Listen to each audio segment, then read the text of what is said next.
this is Michael Bosey. Welcome to Marketing Without the Marketing. As always, really glad that you could be here. Today, let's talk about small businesses in particular and why you need a content strategy. Of course, I'm going to say that because I'm a content strategist, but, creating a business, whatever you do, relies on making connections. And as a small business, if that's in the digital realm, that connection is going to happen around content. I mean, do you think that you can get by without making connections?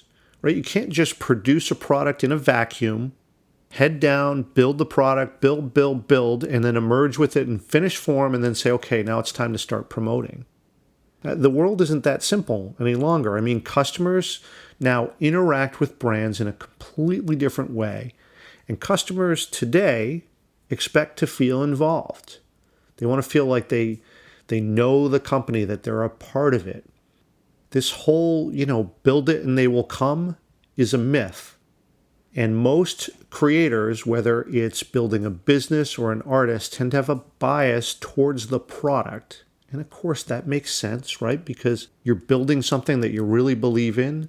You really think that it's amazing. It's the best solution to a problem, or it's the best piece of art. It's the thing that you have devoted so much of your time to. So of course you're going to think it's great.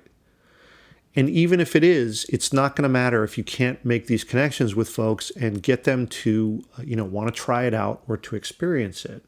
Now, we all love the story of, a brilliant entrepreneur who had an idea, believed in it, and then pushed it until it became a reality, right? So that's your story of Steve Jobs or Zuckerberg or Bill Gates.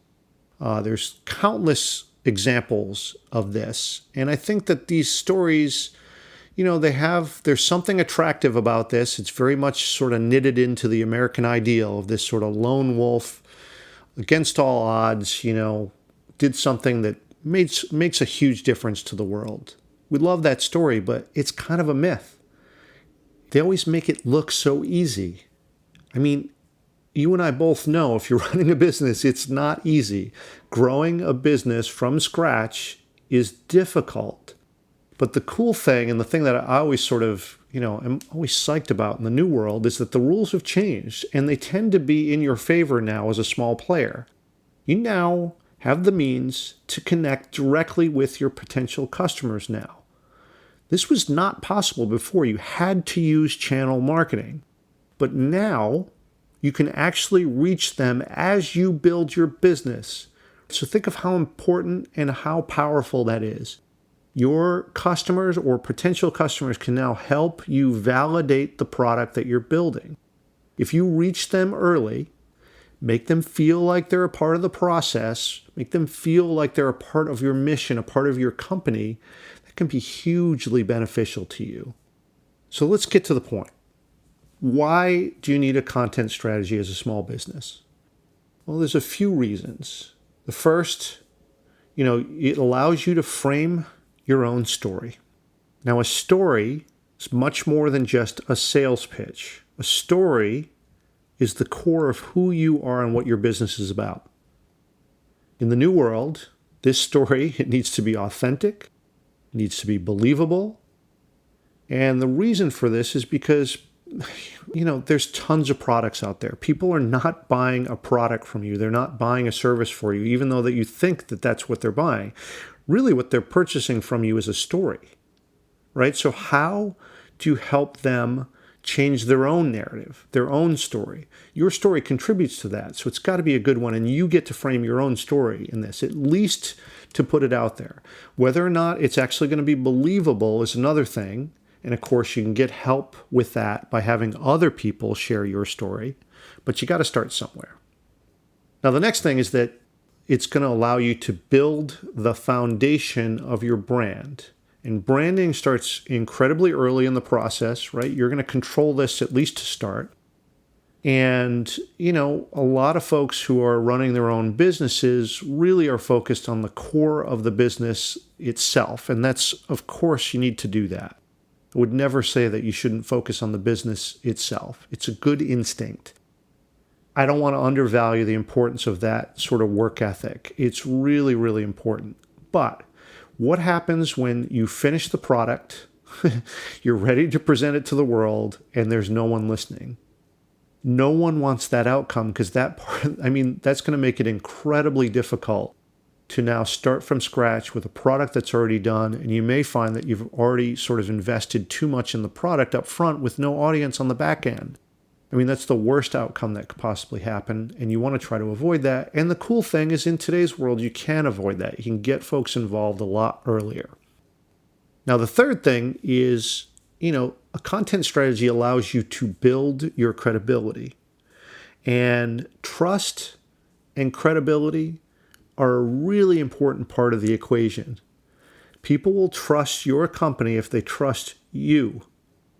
Now, that's not going to come from them reading your LinkedIn profile, for instance, or your Facebook page or your website.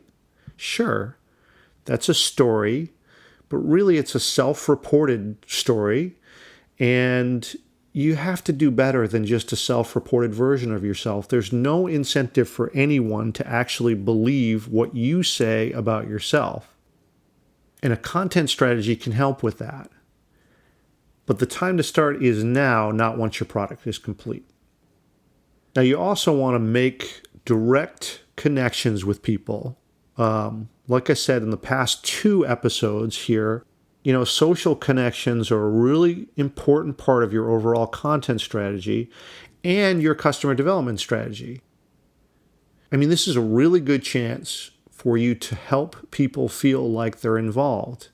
If you're treating this in a very bi-directional way, you're not just, spraying content at them or shouting at them or trying to, just constantly be selling at them. You want to invite them in, talk to them, ask questions, find out what's bugging them, find out why. It's a really, really great way to get to know them so that you can craft the exact right product or service to meet the needs that they have. Why not let them tell you what's bugging them? Ask. When you think about it, it's a free way to reach all these folks and get, in effect, this free market research. Really, really powerful. And then the last thing is that, a content strategy can help others tell your story for you. Now, they have to do this willingly in order for it to be effective. There's lots of research on this, and one of the best books that I know on the topic is this book called Brand Advocates by Robert Fugetta. And, if you pay for or incentivize with prizes or a contest, if you pay for advocacy, it will not be as effective. So in other words, you got to get people charged up, believing in your mission, and to get them to share what you do or share a piece of content or whatever, they've got to do that willingly and excitedly. But it's your job to help them with that. So if they're going to share something about you that's going to benefit you, well, it's in your best interest to make sure that that's frictionless. Make sure that that's super easy. And with a content strategy, all you're doing is giving them short, shareable pieces of compelling content that they can share. That's it, right? That can be amazingly powerful. You just make it super easy for them. You kind of get to control a little bit of the story, a little bit of your brand, and then let them do something with it. And, that's going to have way more of an impact than anything that you can do or say about yourself. So help them out, because it's going to help you in return. Content in today's world can just be a really powerful way to connect with folks, build their trust, start to lay the foundation of your brand, and then, sort of hand over the reins to your customers, your readers, your users, and then let them do the marketing for you. Okay, so I hope that helps you sort of, frame your own ideas about why you need a content strategy and what it can do for you. So I got a lot more material outside this podcast. I write a blog at michaelbosey.com. Tons of articles that are there for you to benefit from for free. My goal here is to try to help as many people as I can try to do better with their content strategy.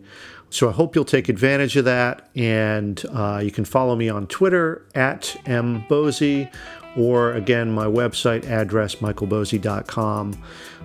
Really hope that you get something out of it and apply it to your own content strategy. That'll do it. So thank you so much. Really appreciate you listening as always, and see you on the next episode.